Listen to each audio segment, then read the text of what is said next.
Vayamos entonces a la palabra del Señor que bien nos hace, hermano, siempre estar aprendiendo un poquito acerca de la palabra. Así que yo les invito y les animo para que podamos estar eh, siendo guiados allá en la carta a los romanos. Yo sacaba la cuenta el otro día y ya llevamos como casi cerca de los 3 años con romanos. ¿Sabían ustedes eso, no? Con romanos. Lo empezamos mucho antes de que empezara la pandemia. Cuando teníamos los cultos allá en Monteverde, teníamos 3 cultos en uno, ¿se acuerdan? O sea, no en uno, en 3 cultos en el día. Y tuvimos clases separadas, por supuesto, en la escuela dominical en el segundo turno, y ahí comenzamos con Román. De hecho, comenzamos con un librito, ¿se acuerdan? Que también al pasar del tiempo, como que ese librito fue el que yo aprendí en el Instituto Bíblico, con Romano. A mí con ese librito aprendí yo. El pastor nos enseñó y a mí me gustó, po. Pero después me di cuenta que en realidad se le podía sacar más sustancia todavía al libro de Romanos. Y estamos ya en el capítulo 12 y que bien nos hace, hermano, poder recordar, después de todas las certezas que el Señor nos ha dado, ¿cierto? Del capítulo 1 al capítulo 11, hermanos, pasamos por muchas doctrinas, encontrarnos ya o sea, con la doctrina del hombre, la doctrina de la salvación, ¿se acuerda? Con todos los aspectos de la salvación. ¿Se acuerdan? La justificación, la santificación, la glorificación, el ministerio del Espíritu Santo, ¿verdad? También allí, y lo que vimos entre el capítulo 9 y el capítulo 11 que está muy relacionado con Israel, con la doctrina de la escatología, con los eventos futuros. Llega al capítulo 12 Pablo, ya diciendo, "Ya, ahora entonces hay que poner todo esto en práctica, pues. Ahora hay que ponerlo en práctica, porque una cosa es lo que tenemos toda esta certeza, con esta grande certeza, entonces nos sirven como un gran colchón para poder enfrentar las demandas de Dios, para enfrentar las demandas de Dios. Y eso es maravilloso porque podemos, imagínense, con todas estas certezas que el Señor nos ha dado, que le estuve diciendo y estuvimos viendo, podemos recién con eso empezar y, y enfrentar las demandas del Dios vivo. Y hermano, eso es maravilloso. No sé si lo puedo transmitir, que el Señor primero provea de las certezas para poder ir y cumplir sus demandas. Generalmente, hermano, nosotros, eso tiene que ser una enseñanza práctica para nosotros, porque am, muchas veces nosotros, hermano, cuando abrimos la Biblia, lo primero que hacemos es vemos las demandas del Señor, ¿no? Y nos confrontan con nuestro pecado y muchas veces eso tenemos las posibilidades, o nos llevan o sea, nos confrontan nuestra vida, pero también nos llevan muchas veces a frustrarnos, a decepcionarnos, porque no consideramos todas las certezas que tenemos en Cristo. Y si bien es cierto que en nuestro andar diario no es todavía lo suficientemente perfecto como el Señor demanda, pero tenemos la esperanza de que sí lo va a hacer y que el Señor está trabajando en nosotros porque nos ha dado esta tremenda cantidad de certezas a nuestra vida. Entonces yo te animo, hermano, para que siempre esto nos sirva. a- el modelo que Pablo pone en sus cartas, y no solamente en Romanos, uno ve en las cartas que es así, en Efesios también, primero lo teórico, primero la certeza, y luego vienen las demandas del Señor. Entonces, hermanos queridos, yo les animo para que eso sea realmente un aliciente para nuestras vidas. El Señor lo creó, desde la creación lo hizo así, si se dieron cuenta, en la creación crea primero al hombre y después todo lo que el hombre podía disfrutar. No, pues primero crea todo el mundo perfecto, hace toda la creación para darle todas las condiciones al hombre para que el hombre viva adorando a Dios. ¿Cierto? Así fue la creación. Lo mismo con la salvación. Todo dado para nosotros. Bueno, volvamos entonces, capítulo 12. Así que hermanos, os ruego por las misericordias de Dios. Entonces, todas esas misericordias que entonces tienen que causar un efecto. Presenten sus cuerpos en sacrificio vivo entonces. Y eso es lo que nosotros comenzamos teniendo todas esas posibilidades y teniendo esa gran cantidad de recursos, presentemos nuestros cuerpos en sacrificio vivo. Va a decir, nuestra vida completa llevémoslas al altar delante del Señor porque es posible, porque Él nos ha llenado de certezas para poder lograrlo. Entonces presentemos nuestro cuerpo en sacrificio vivo santo, porque esa es la demanda del Señor, ¿verdad? Que sea un sacrificio santo. Pero para eso, hermanos, tenemos que nosotros tener una actitud, ¿verdad? Presentamos, considerando la certeza del Señor, podemos presentar nuestros... pero el tema no pasa solamente eso, no es solamente que nosotros vayamos delante del Señor en una forma de devoción, sino que juntamente con la obediencia al Señor, llevar nuestro cuerpo en sacrificio vivo, juntamente con eso viene el servicio al Señor. Porque para adorar al Señor, recuerden que siempre está entrelazado y unido, vinculado profundamente la obediencia a Él con el servicio a los demás. ¿Se acuerdan? Siempre es así. O sea, obedecemos al Señor con nuestra vida hacia Él, ¿verdad? Pero eso está relacionado con cómo servimos a los demás. Y el apóstol Pablo comienza a dar estas herramientas para que nos dice, mira, el Señor nos ha equipado tanto para la adoración personal a Él, para llevar nuestro sacrificio vivo a Él, pero también para el servicio a los demás. Y ¿se acuerdan que lo vimos esto? Entre el, entre el sacrificio vivo, entre mi devoción al Señor personal y el servicio a Él, había algo entre medio. ¿Se acuerdan qué era? Les pregunto, ¿se acuerdan qué era algo que había entre medio? ¿Cuál era el puente que unía mi devoción personal al Señor con el servicio a los demás? En este caso a la iglesia, a los hermanos. La humildad completamente. Ahí está en el versículo 3. Digo pues por la gracia que me es dada a cada cual que está entre vosotros, que no tenga más alto concepto de sí mismo el que debe tener, sino que piense de sí con cordura, conforme a la medida de la fe que Dios repartió a cada uno. La humildad. La humildad va a provocar el amor hacia los demás, va a provocar un servicio genuino. Pero lo primero, entre mi devoción al Señor y servir, tengo que tener un corazón humilde. Bueno, y nos habla acerca del cuerpo, que son muchos miembros, ¿cierto? Siendo muchos miembros, pero el cuerpo es uno. Porque tenemos la característica de la iglesia, hermano, es la unidad, pero dentro de esa unidad hay una diversidad. Bueno, y está representado por los distintos miembros que se sirven mutuamente.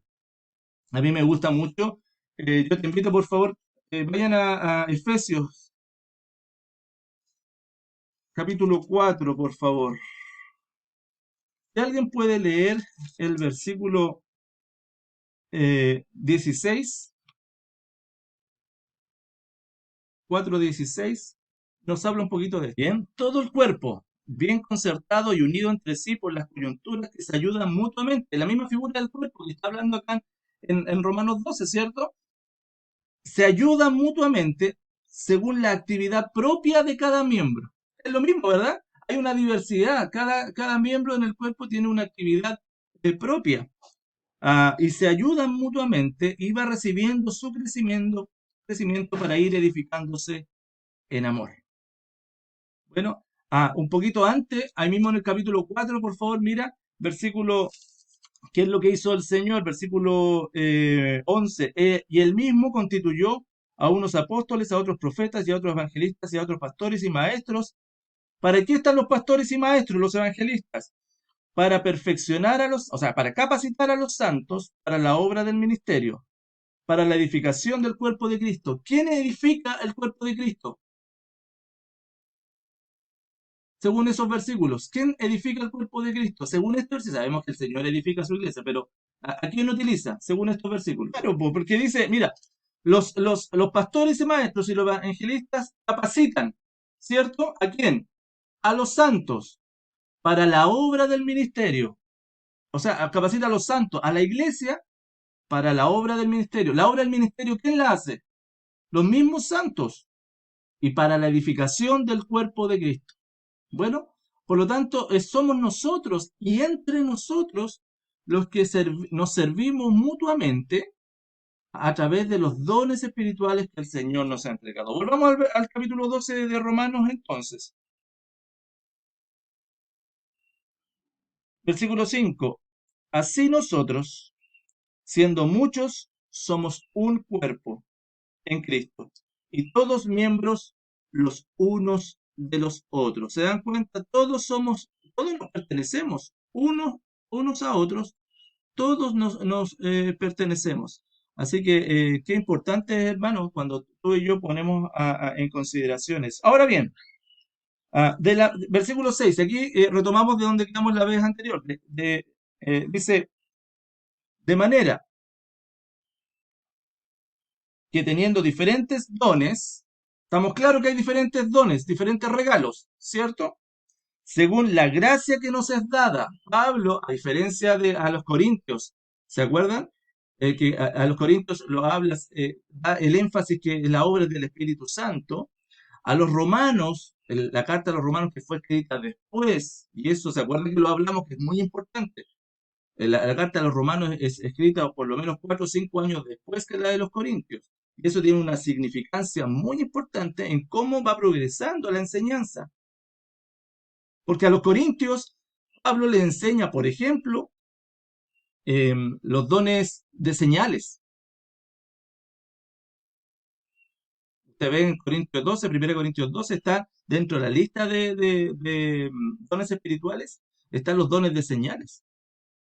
Años más tarde, Pablo ya no los incluye en la lista de dones espirituales a la carta de Romanos. Los dones de señales no están acá. Es más, y vimos que años más tarde, cuando Pedro escribe la primera carta de Pedro, capítulo 4, él los resume en dos nomás, los de enseñanza y los de servicio. Así nomás. Así lo dice Pedro, los dones de enseñanza y de servicio. Bueno, eso es importante porque nosotros creemos y vemos que la Biblia se va desarrollando progresivamente y progresivamente también la enseñanza también va avanzando, porque desde una iglesia que se empieza a formar a una iglesia que se empieza a establecer, ya es diferente la enseñanza. ¿Se entiende, hermano? Ahora bien, volvamos acá. Entonces, em, de manera que teniendo diferentes dones según la gracia que nos es dada, si el de profecía, úsese conforme a la medida de la fe. El don de profecía fue lo que vimos la vez anterior. Alcanzamos, recuerdo haber 3 dones solamente la vez anterior. ¿Y el don de profecía cuál era? ¿Se acuerdan? ¿Estaba vigente hoy en día? ¿Cuál es el don de profecía? ¿Qué significa el don de profecía? La exposición pública del Evangelio. ¿Se acuerdan que estuvimos viendo allá? Lo podemos contrastar inmediatamente con 1 Corintios 14:3. Bueno, en 1 Corintios 14:3 yo creo que es un versículo que nos explica, porque realmente podríamos de alguna forma relacionar la profecía con predecir hechos futuros, ¿cierto? Como lo hacían algunos profetas del Antiguo Testamento, que no fueron muchos. La mayoría de los profetas profetizaban para lo que estaba pasando allí, en el momento. Palabra del Señor que venía a ellos por lo que estaba viviendo Israel. Pero en 1 Corintios, capítulo 14, versículo 3, dice, pero el que profetiza habla a los hombres para 3 cosas. La profecía tiene 3 objetivos: edificación, exhortación y el consuelo. La proclamación pública del Evangelio, de la palabra del Señor, es el don de profecía que sigue estando, bajo mi entender. Podemos encontrar distintas posturas al respecto, hermano. Por favor, bajo mi entender, sigue estando vigente. Bueno, es un don operativo hoy dentro de la iglesia, pero esto es de manera pública. Bueno, de manera pública, el don de profecía. Que no es exclusivo, el otro día conversábamos un poquito, ¿se acuerdan? Que no es exclusivo, no quiere decir que solamente el que tiene el don de profecía, per se, va a ser pastor, maestro o un misionero, o un evangelista. Bueno, no, no, no, no, no, no. Hay hermanos que pueden predicar y no necesariamente que estén preparados para predicar y que tengan el don. Porque para esto hay que capacitarse también, pues, ¿no? Bueno, y que estén capacitados y no necesario. Ahora, una de las formas de pastoreo de la iglesia, o una de las formas principales de pastoreo de la iglesia, es a través de la predicación pública, ¿o no? Claro. Entonces es muy común que el que tenga este don termine siendo o anciano o pastor, o que es lo mismo en realidad, hermano, si anciano y pastor son términos intercambiables. Bueno, es muy común porque es una de las formas de pastoreo. Bueno, ahora, ¿pero es exclusivo? No, no, o sea, no es que nosotros veamos un hermano que tenga el don de la profecía o que predique y uno diga, ah, entonces tiene que ser pastor. No necesariamente. Bueno, porque el pastoreo también tiene otros componentes. Bueno, este es uno de varios componentes. Ahora bien, no solamente el don de profecía vimos el otro día, sino que sigamos acá. Capítulo 12 de Romanos, ¿cierto? Versículo 6. Si el de profecía, úsese conforme a la medida de la fe, o sea, al Evangelio. Bueno, a eso que concordamos el otro día y vimos, respaldamos eso. O si de servicio, en servir. Bueno, el de servicio en servir. Si bien es cierto, y muchas veces uno relaciona el servicio con el diaconado, ¿cierto? En las iglesias, hermano, no es exclusivo. Lo mismo que la predicación. Bueno, lo mismo que la profecía. No es exclusivo, y esto creo que es más claro todavía, que los hermanos que tengan don de servicio sirvan como diáconos. Un hermano puede tener don de servicio y no necesariamente ser diácono en la iglesia, aunque sería, pero de cajón, po, obvio, ¿cierto? Pero el servicio, recuerda que no se limita solamente a las cosas que están dentro de la iglesia o la liturgia dentro de la iglesia. El servicio es mucho más amplio. Bueno, y hay hermanos que sirven de manera silenciosa, de manera anónima, a otros hermanos en situaciones muy prácticas. Bueno, y eso es súper importante, hermano, que nosotros lo reconozcamos y sepamos, hermanos, que estamos dispuestos al servicio. Si bien es cierto, el servicio debe ser una marca distintiva de un creyente, ¿o no? En general, los creyentes debemos ser reconocidos porque nos servimos unos a otros. Pero hay algunos hermanos en particular que tienen el don de servicio. Bueno, y yo te invito, hermano, que vayas revisando tu vida. A lo mejor algunos de estos, hermanas, ustedes también, por supuesto. Si lo suyo es servir, sirvan. Porque el que no sirve, hermano, no sirve. Sino que el que sirve es el que sirve. Los juegos de palabras que se me ocurren, pero porque es así, pues, hermano. Si usted no está sirviendo, ¿por qué no sirve? Po? O no sirve que no sirva. Bueno, vamos a dejarlo hasta allí. ¿Ya? ¿Se entiende? ¿No? Entonces, si usted tiene el don empieza a servir. De manera práctica, hermano, de repente ve la necesidad de un hermano y le ayuda. Y en la iglesia a mí me encanta porque hay algunos hermanos que llegan un poquito más tempranos al culto y se empiezan a arreglar ahí, pastor, que puedo ayudar. Bienvenidos, estamos sirviendo a los demás. Siempre hay una disposición de servir. Y hermanos, nos servimos mutuamente cuando nosotros estamos con nuestra presencia y es un servicio hacia el otro. El poder estar, el poder asistir al otro, es un servicio mutuo. Por eso, por ejemplo, cuando nosotros nos reunimos con nuestros grupos pequeños, hermanos, per se y por esencia, el grupo pequeño es una acción de servicio, porque estamos sacrificando de lo nuestro, de nuestro tiempo, por el otro. Bueno, ese tiene que ser el objetivo, no es un objetivo, lo hemos visto esta última semana en las predicaciones, no es un objetivo personal que yo busco, sino siempre estar vinculado con el otro. El otro don, interrúmpanme cuando quieran nomás, hermano, por favor. Bueno, aproveche esa, pero dale, sí, sí, hermano. Bien, sí, el término en griego es profetaia. Bueno, y eso está relacionado con hablar palabra de Dios de algo que va a suceder. Algo que va a suceder. ¿Qué es lo que hacían los profetas?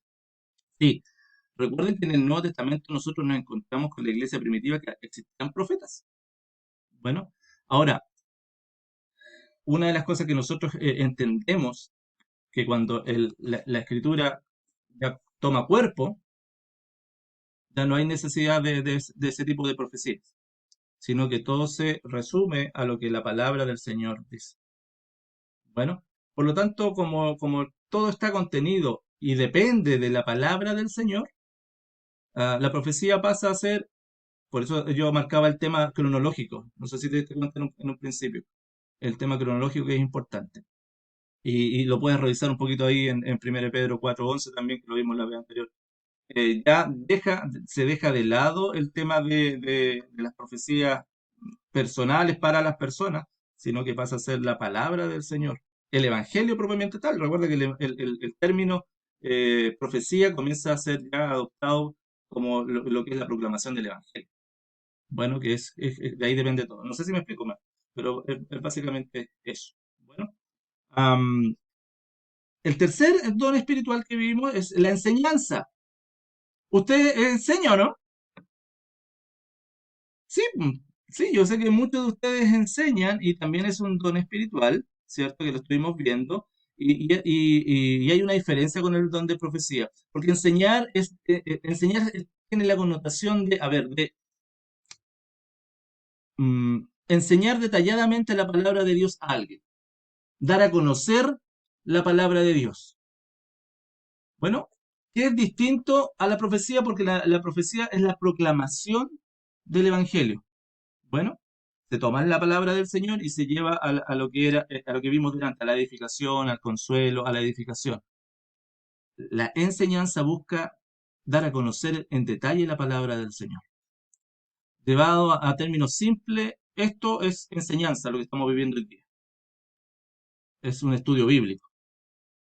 Distinto es, por ejemplo, son distintos. Me imagino que usted percibe la diferencia entre la exposición bíblica dominical al estudio bíblico. ¿Cierto? Percibe esa diferencia, que hay diferencia entre la proclamación del Evangelio de manera pública a la enseñanza. Y la enseñanza propiamente tal, el don de enseñanza, no es necesariamente público. Bueno, usted puede juntarse con alguien y enseñarle la escritura. ¿Se acuerdan cuando Felipe se le acerca al eunuco y le enseña la palabra del Señor? Al ladito está. Cuando hacemos los grupos pequeños, estamos enseñando la palabra del Señor, no estamos proclamando el Evangelio, si bien es cierto, siempre el Evangelio es nuestro hilo conductor. ¿Se entiende eso, no? Sí, hermano Mario. Sí, sí, sí. Es que lo que pasa es que el don, el don espiritual está más marcado en algunos que en otros, pero no quita la responsabilidad del grupo. Porque en ese sentido, bueno, y hablando en ese sentido, lo que dice Jesucristo cuando dice, yendo hagan discípulos, es que enseñen, ¿cierto? Enseñando a que guarden todo lo que yo les he enseñado a ustedes. Y Pablo les dice a Timoteo que él que enseñe a varones justos, ¿cierto? Fieles, para que enseñen a otros, para que enseñen a otros. Así que en ese sentido, bien vale lo que estás diciendo, Mario. Si bien es cierto, algunos tenemos el más desarrollado algunos dones espirituales, eso no quita, como lo vamos a seguir viendo, que todos tengamos o sea, ninguno de nosotros debiera descartar proclamar el Evangelio. Ninguno de nosotros debiera descartar servir a otro. Ninguno de nosotros debiera descartar enseñar a otro. Bueno, Miriam, yo creo, hermana, que bueno que lo estás tocando esto, porque esto todo, si bien es cierto, es una ordenanza, o todo lo que está diciendo Pablo es general, pero también hay principios reguladores. Bueno, después que van. Una cosa siempre es esto es importante, al menos para mí. Una cosa es el contexto público y otra cosa es el contexto privado. Bueno, quiero que tengamos bien, estemos conscientes de eso. Bueno, la autoridad que Pablo da, en este caso, a la administración de los hombres, según lo que yo entiendo, según lo que veo en la escritura, es en el contexto público. Bueno, en el contexto privado podemos animar a ejercer estos unos con otros, porque son para la edificación de la iglesia. Bueno, ¿se entiende, hermanos, o no? ¿Se entiende eso? Que eso es súper importante. Nosotros no podemos, por eso, por ejemplo, en los grupos pequeños, para llevarlo a un contexto que nosotros vivimos, bueno, en el grupo pequeño todos podemos animarnos, todos nos podemos exhortar, todos nos consolamos, oramos los unos por los otros, ¿verdad? Porque no están en el contexto amplio público. Bueno, pero cuando yo voy a donde una hermana o donde una hermana, Por supuesto, hermano, nos tenemos toda la posibilidad y el deber de animarnos, de consolarnos, de exhortarnos. Bueno, lo vamos a ver a continuación, Miriam. Mira, ligado un poquito a lo que tú estás, ya, ligado a lo que tú estás diciendo. A continuación del don de la enseñanza, el versículo 8. ¿Alguien lo puede leer, por favor? Viene el don de la exhortación. ¿Sabe lo que es la exhortación? ¿Sabe? La exhortación es un término amplio. Bueno, es un término amplio. Y viene de la palabra paracaleo. Bueno, que ahí viene también el paracletos, que es el Espíritu Santo. Y la función, y como es conocido el Espíritu Santo, es el consolador, ¿cierto? El que da consuelo. Ahora bien, hermanos, la exhortación, am, como les decía, tiene un rango variado de significados y de implicancias. E incluye la idea de advertir, de animar, de fortalecer, de consolar. Es lindo, hermano. Este don espiritual de la exhortación, am, es como, se utiliza para convencer a alguien, llamar a alguien cerca. Mira el sentido que tiene, porque eso es, si tú buscas el significado literal que tiene, es llamar a alguien cerca. Bueno, y con el ánimo de convencerlo de que se vuelva de su pecado, pero antes de eso, no solamente por un tema conductual, no por un tema moralista, sino que a través de la exhortación, tú lo llamas al arrepentimiento, pero además de ello, lo alientas, lo animas para que esa persona tenga una vida digna del Evangelio. Sí,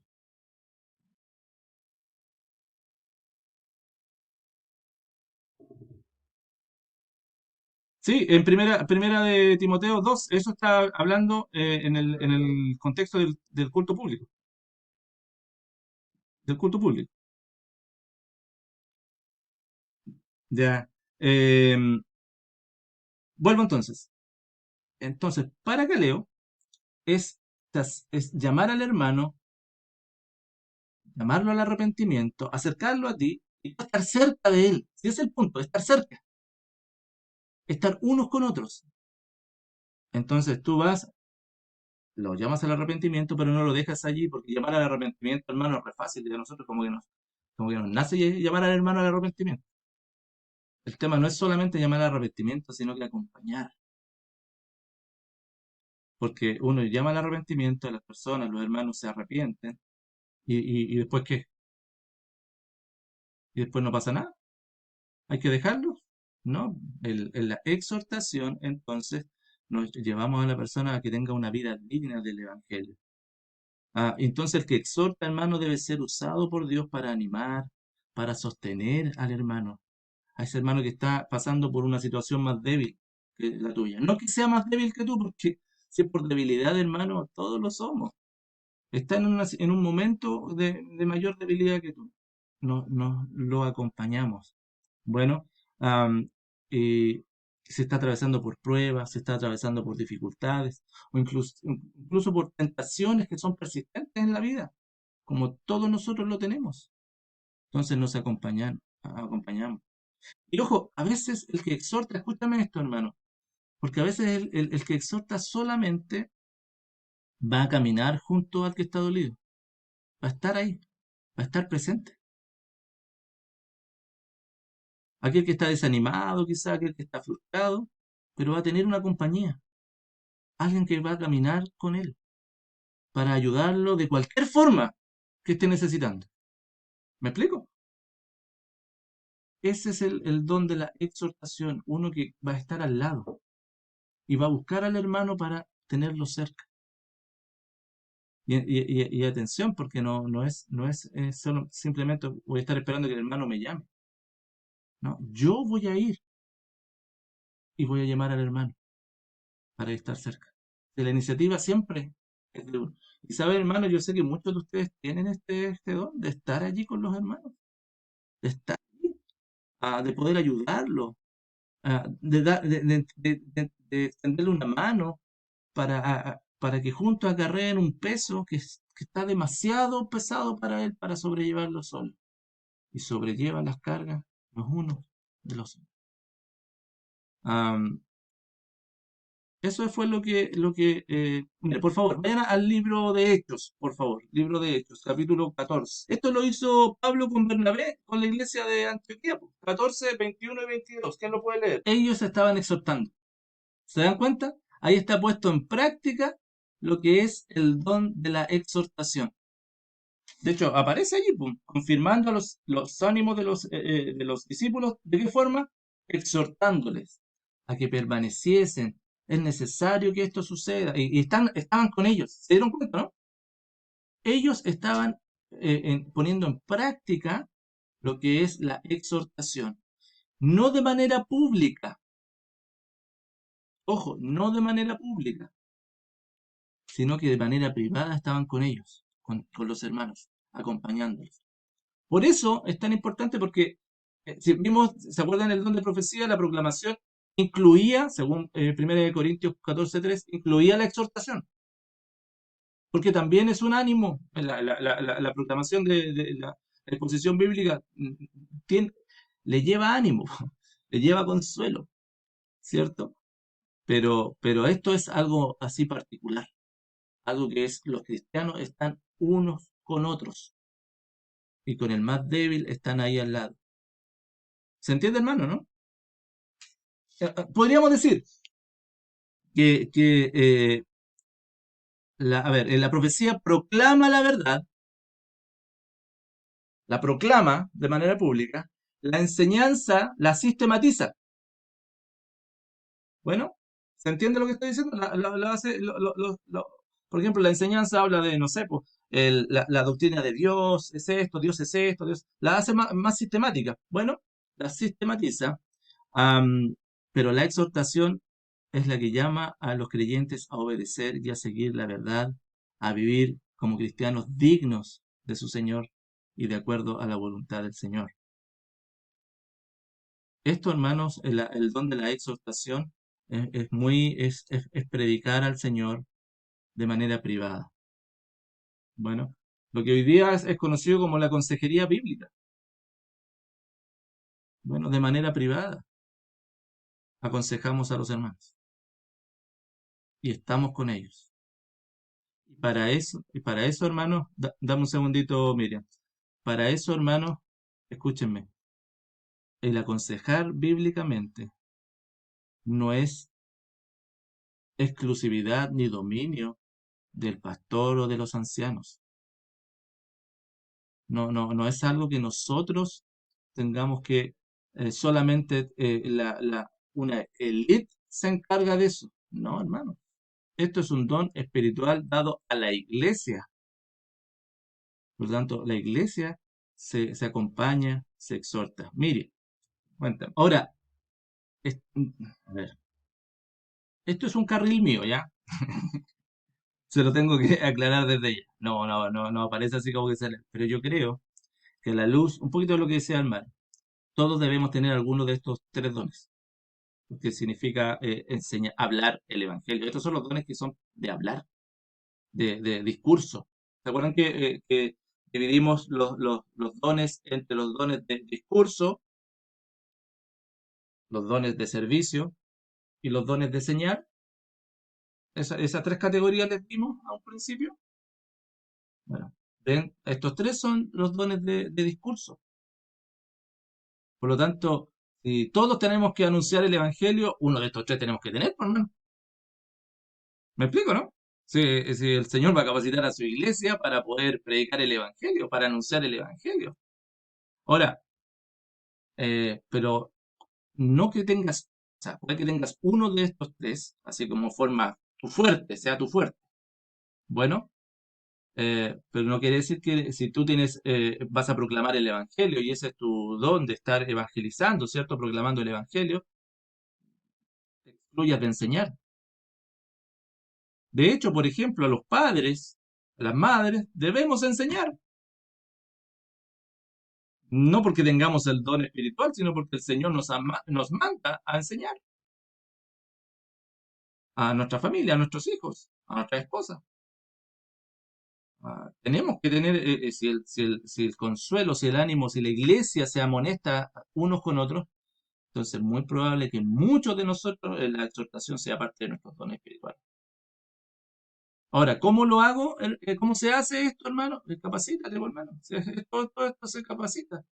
Y júntate con hermanos que te puedan enseñar a capacitar, tanto en la proclamación pública, perdón, tanto en la proclamación pública como en la predicación pública como en la predicación privada. Capacítate, hermano. Y vas a tener la herramienta. Y cuando uno tiene la herramienta bíblica, comienza a tener otra seguridad. Dicho esto, hermano, yo creo que aquellos que son ancianos, pastores, obispos, ah, debiéramos tener estos tres dones espirituales. Debiéramos tener. Proclamar públicamente, enseñar y también aconsejar. Bueno, yo creo que ahí el Señor va haciendo la distinción. También los que vienen después. Bueno, sigamos, por favor. No sé si hay alguna duda, hermano, porque con esto cerramos lo que son los dones de discurso. ¿Identificaste que tienes uno o dos o los tres, hermano? Bueno, el Señor, ahora, no solamente hay que tenerlo, hay que usarlo, pues, hermano. Sí, ¿qué brillo tiene tener los dones? Oh, yo tengo estos dones. No, hay que usarlo. Y el Señor está sopesando tu vida al respecto. ¿Sabías eso, no? Y vas a tener que dar cuenta con lo que el Señor te ha entregado para adorarle. Pero es que yo soy tan malo, vos pastor, soy tan... No, no. 11 capítulos antes vimos las certezas que tenemos en Cristo, ¿no? Para poder echar a andar esto. Y que el Señor nos utilice, porque seguimos siendo siervos inútiles. Bueno, pero el Señor nos utiliza. Vasos para la honra de Él. Volvamos a Romanos 12, o no sé si yo me fui de ahí, pero que me fui a Hechos. Romanos 12, estábamos en el versículo 8. El que exhorta en la exhortación, se tiene que ocupar de eso. Y el que reparte,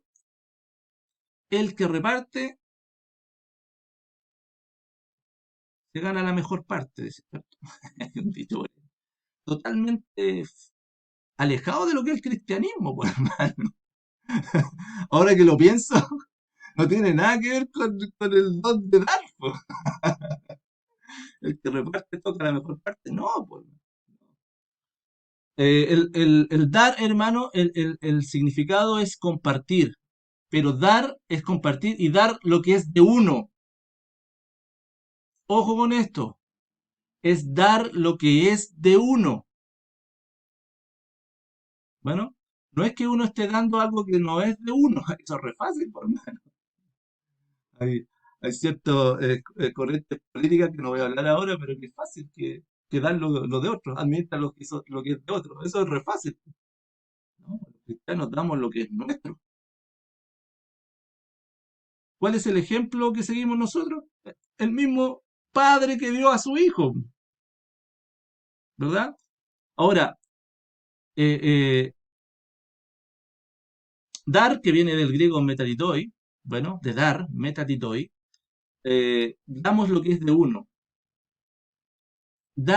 Es dar sacrificialmente, porque para dar, hermano, este es un principio bíblico para dar sacrificialmente,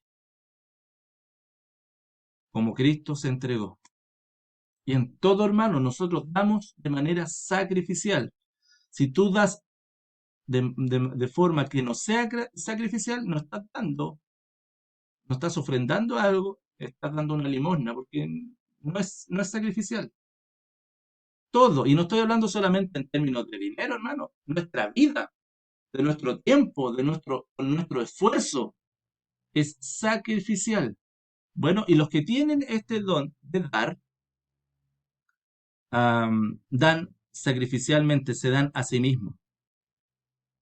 Todos, hermanos, los creyentes, otra vez volviendo al principio, como es el piso, bueno, debiéramos dar, po, estar preparados para dar. En Efesios 4:28, por favor, miren, alguien que lo pueda leer, Efesios 4:28. Este versículo, hermano, me encanta, me encanta.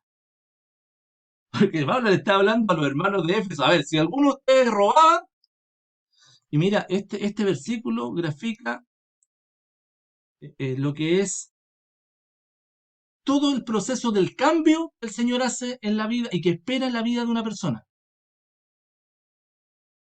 Desde beneficiarse del otro, porque eso es hurtar, ¿cierto? Beneficiarse del otro, mira todo el proceso, en un versículo, todo el proceso que hay. No sé si lo puedes ver. Mira, el que hurtaba, lo primero que tiene que hacer, no hurte más. El lenguaje, el lenguaje bíblico o evangélico de nuestros tiempos, ¿qué le diríamos? ¿Cómo se llama esa acción? Decirle a alguien, si tú hurtas, ya no hurtes más. ¿Qué es eso? Uno podría decir, eso es arrepentimiento. Pero el arrepentimiento es eso, es no hurtar más.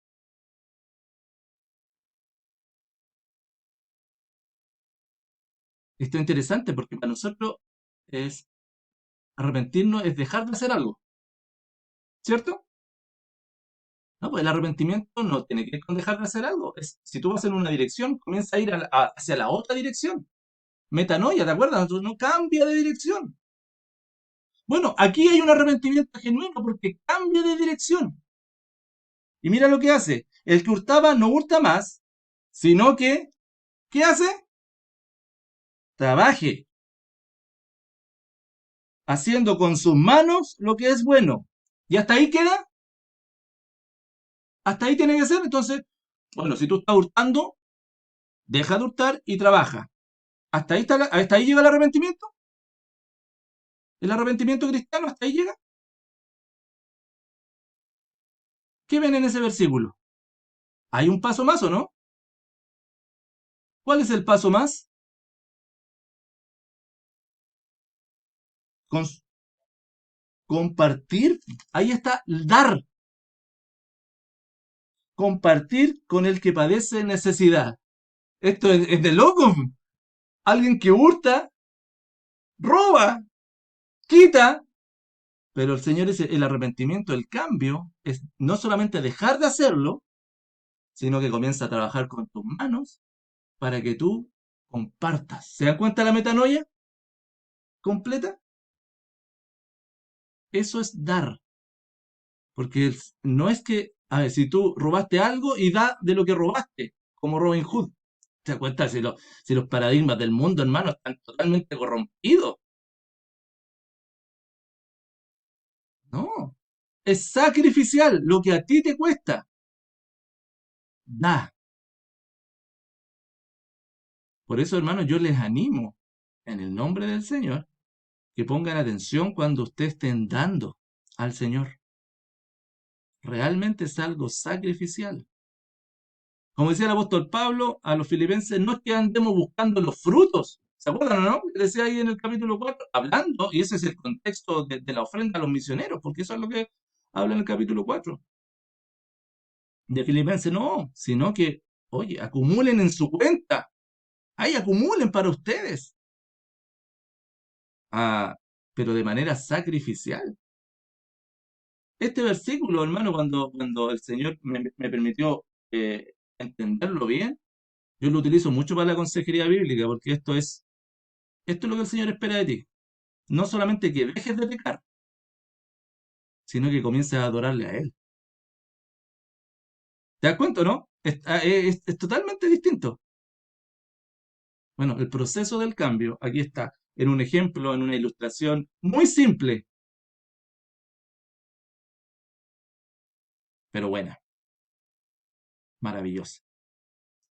Sí, dígame.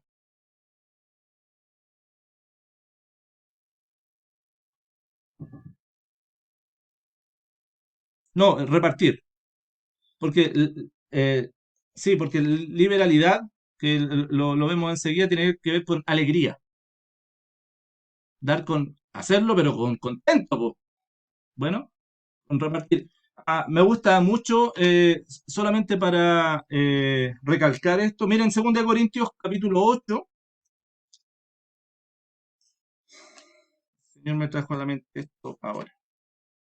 2 Corintios capítulo 8. Este capítulo es tremendo, hermano. Si tú tienes dudas de cómo dar, aquí te da una serie, por lo menos aquí yo identifico 10 principios bíblicos para dar acá. Para dar. En muchos, aquí está. Porque tiene que ver con la ofrenda. ¿Cómo se da? Bueno, y uno de ellos, versículo 9. Estamos en el capítulo 8, ¿cierto? Versículo 9 de 2 Corintios. Uno de los principios para dar el que aparece acá. Porque ya conocéis la gracia de nuestro Señor Jesucristo, que por amor a vosotros se hizo pobre, siendo rico, ¿no? Para que vosotros, con su pobreza, fueseis enriquecidos. Eso es maravilloso. Un principio para dar, por esto es sacrificial. ¿Qué es lo que hacemos nosotros cuando esto, a ver, hermano, esto que está hablando aquí en este pasaje tiene que ver con dar dinero, ofrenda? Bueno, porque el dar no se circunscribe solamente al dar la ofrenda puede ser de mi tiempo, puede ser de mi vida, etcétera. Bueno, de mi esfuerzo, todo eso tiene el mismo principio. Este de acá tiene que ver con una ofrenda de dinero.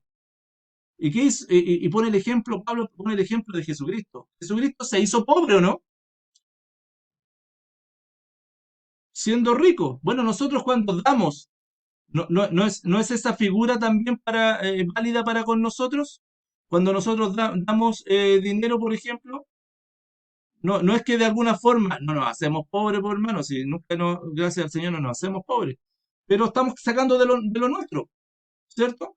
¿Para qué? Para que otros se enriquezcan.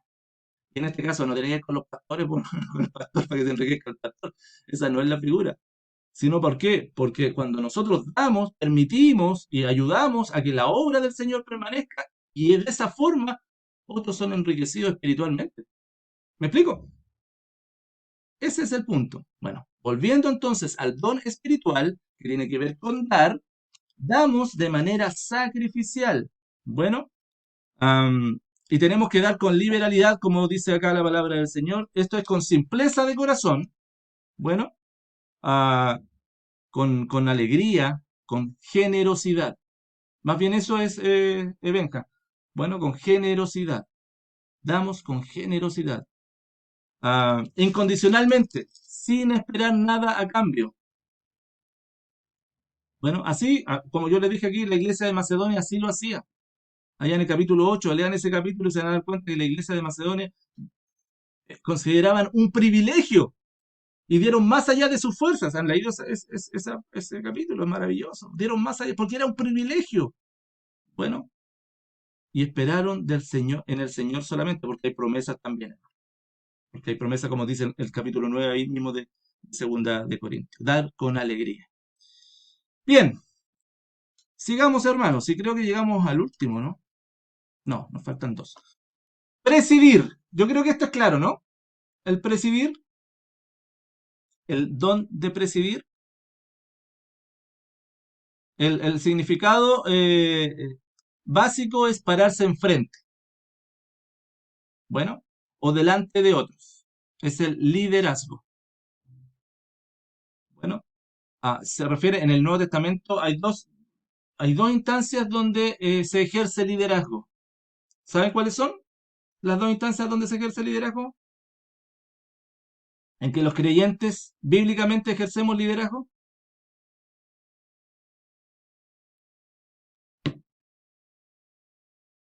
Claro, en la casa, en la familia, ¿cierto? En 1 Timoteo 3, 4, 5 y 12. 1 Timoteo 3, cuando dice que gobierne bien su casa, ¿te acuerdas? Bueno, esta es la palabra de presidir. Bueno, proistemi, que es en el griego. Es esa palabra que está ahí. Pero también en la iglesia, bueno, como aparece también en 1 Timoteo 5, 17. Bueno, porque cómo tiene que gobernar y la iglesia del Señor. Ahora, sí, dígame. Mira, según lo que veo yo en las escrituras, sí.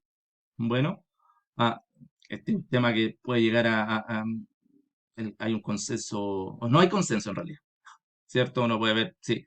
Yo veo la escritura así, en 1 Timoteo 2 creo que es claro el tema del culto público. Nunca se menciona líderes mujeres, solamente la única vez donde aparece la expresión diaconisa es en Romano, aquí mismo lo vamos a ver al final, capítulo 16 al final. Le dice a Fede que es la diaconisa. Pero siempre, y los términos se ocupan para varón, para pastor, para ancianos y para obispos, que son lo mismo, ¿cierto? Son funciones distintas. Siempre es para varón. Bueno, en términos de liderazgo. La razón me gustaría darse. Yo puedo inferir, pero hermano, yo nunca, o sea, yo no encuentro que sea un menoscabo para la mujer. Al contrario, yo creo que si hay algo importante que está en el corazón del Señor, por supuesto su iglesia es importante, pero para mí tiene una trascendencia enorme es el hogar.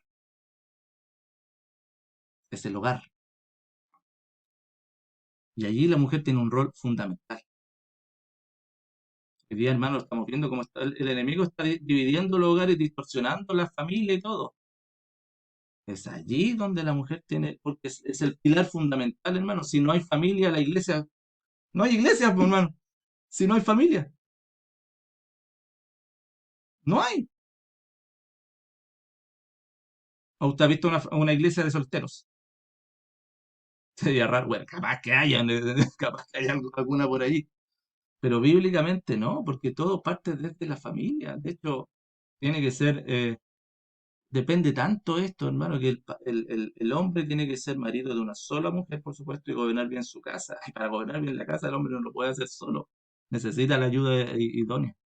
¿Se dan cuenta que es parte también de todo este entramado? Es maravilloso, hermano, cuando entendemos hoy día con todos los movimientos feministas que hay, ¿qué es lo que se busca? Ah, que la mujer tenga el mismo lugar que el hombre, hermano. La mujer tiene un lugar fundamental, fundamental. Claro, no en lo público, que son las reuniones nomás por mano, las reuniones dominicales, que tampoco es algo que sea, que uno podría decir, no, son las reuniones dominicales que son importantes, pero en todo el ejercicio de la vida tiene un rol fundamental, hermano. ¿Me explico? Entonces, en ese sentido, yo entiendo que es así. Es más, por eso yo le citaba adelante a Miriam, 1 Timoteo capítulo 2 porque es claro Pablo que habla así al hombre. Bueno, y le dice, los hombres, quiero que oren los hombres, y hombres. Hay palabras en griego que son tanto para hombre y para mujer. Bueno, pero hay otras que son, los hombres tienen que hacer. Bueno, así que en ese sentido, hermano, sí, el liderazgo. ¿Me siguen escuchando ahí? Sí. Ya, eso. Que por alguna razón paró la grabación. Entonces, como no está el hermano Ricardo es el que aguanta estas cosas. Yo no. Como son dos cosas al mismo tiempo, me tupo un poco. Entiéndanme, hermano. Bueno, y les decía entonces, el liderazgo tiene que hacerlo con diligencia, hermano. Tiene que ser con seriedad. Tiene que ser con celo. Eso es lo que tiene que ver con solicitud. Bueno, am, descartar el liderazgo, hermano, para los que son los ancianos, para los que están viendo el tema de el Señor vaya moviendo su vida, para lo que es el diaconado, descartar el ocio y el letargo. Eso no, es con solicitud. Eh, y no solamente eso, sino que si tú estás liderando algún ministerio en la iglesia, porque los ministerios, si estás a cargo de una escuela dominical, de los jóvenes, de las damas, lo que sea, algún servicio que el Señor te haya dado, hazlo con solicitud. Hazlo con solicitud. Eso es lo que el Señor demanda de ti. Claro, porque es re fácil ponernos en una. A ver, los que enseñamos, sí, si bien es cierto, tenemos el don de enseñar, pero el enseñar está relacionado con liderazgo, ¿o no? Sí, claro. O sea, no, el que enseña, lidera. Está liderando per se. Por lo tanto, tiene que ser hecho con cuidado, hermano, con constancia, con consistencia. Bueno, así que para que lo medites en tu corazón, cómo está haciendo tu servicio hoy en día.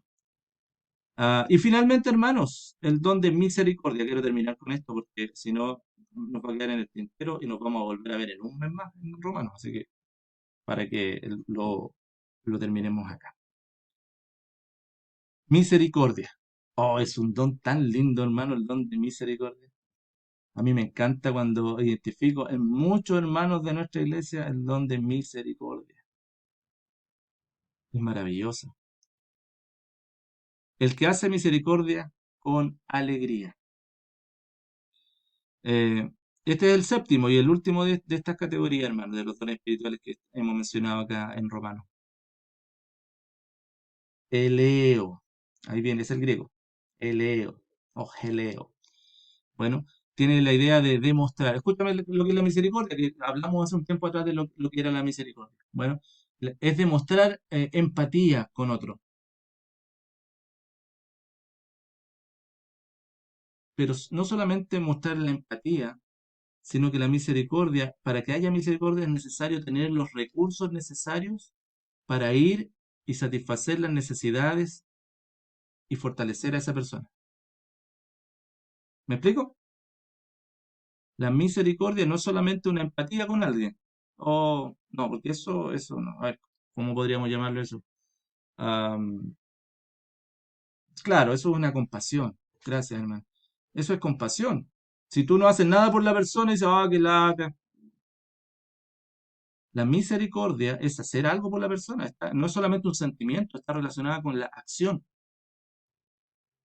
Bueno, el Señor tuvo compasión de nosotros, tuvo misericordia. ¿Tiene misericordia o no? Porque Él no solamente nos mira y nos dijo, oh, qué pobrecito, sino que dio a su Hijo por nosotros. La misericordia, hermano, ah, muestra empatía, pero también la acción supliendo las necesidades de la persona. Ah, y el cristiano, hermano, que tiene el don de la misericordia, tiene una sensibilidad especial por el sufrimiento, por la tristeza de los demás. A mí me encanta cuando algún hermano viene y me dice, ¿sabes qué, pastor? Creo que este hermano está pasando por esto.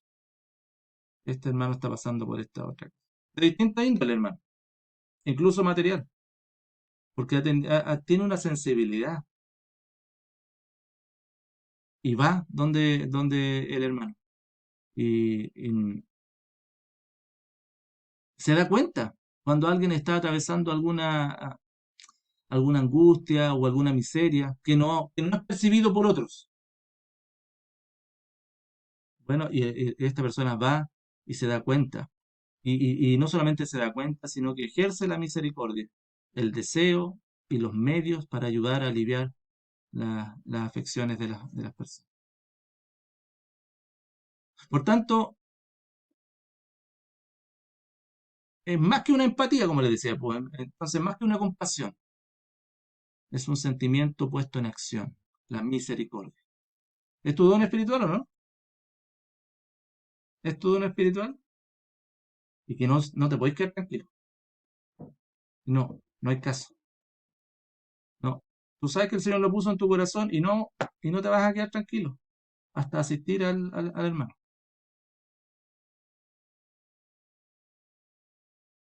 Por tanto, hermano, siempre tiene una connotación de ayuda práctica. Tenemos misericordia con alguien no por lo que decimos, sino por lo que hacemos por el otro. Y todos los creyentes, hermanos, somos llamados a tener misericordia, ¿no? Ser misericordiosos. Todos, todos. Por lo tanto, no te descartes, hermano. No, todos debemos mostrar misericordia, esta sensibilidad especial. En lo práctico, hermanos, es ir y visitar a las personas, aliviarlos, ministrarles, llevarlas a Cristo, pero también dar al pobre, al discapacitado, al triste, al angustiado. Y yo creo, hermano, que este don de misericordia, escúchame, está muy ligado. Es muy probable que muchos de los hermanos tengan el don de misericordia con el don de la exhortación. Punto. Porque en definitiva nosotros vamos a los hermanos no solo para suplir carencias físicas, sino principalmente para suplir las carencias emocionales, carencias espirituales que estén teniendo los hermanos. Y eso lo ve la exhortación. Entonces es muy probable que ustedes, muchos de ustedes que tengan el don de la misericordia, tengan también el don de la exhortación. Y viceversa, si tienen el don de la exhortación, también tengan el don de la misericordia, porque Santiago es claro en esto, pues no le vamos a decir al hermano, ánimo, no, hermano, sino hay que ayudarlo también, ¿cierto?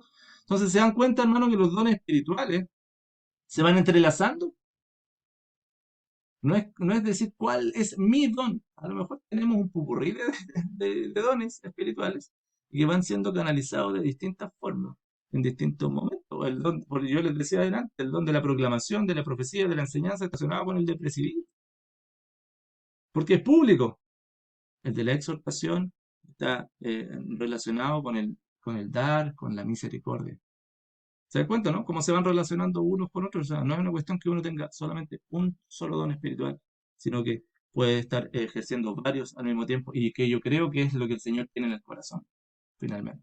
Toda la iglesia se una y se ame a través de lo que Él ha puesto en nuestro corazón. Y finalmente dice ahí, este don debe ser hecho y ejercido con alegría. Bueno, con alegría. No por cumplir, bueno, sino que con alegría. Así que hermano, yo te animo en ese sentido, para que hoy día estamos parando acá y terminando hoy día esta serie que tiene que ver y quería terminarlos hoy día, porque como les decía adelante, vamos a tener un receso acá ah, hasta final de febrero. Pero qué importante es que estén meditando en esto. Y Pablo sigue después hablando, porque mira lo que viene después en el versículo 9. O sea, todo esto es importante, pero les dice, ojo, ojo, pero que lo que ustedes se dan sea sin fingimiento, sea con amor. ¿Se dan cuenta, no? En el versículo 9. Y le empieza a hablar. Y comienza a hablar de cuál debe ser esta actitud de humildad, y en el servicio tiene que ser con amor.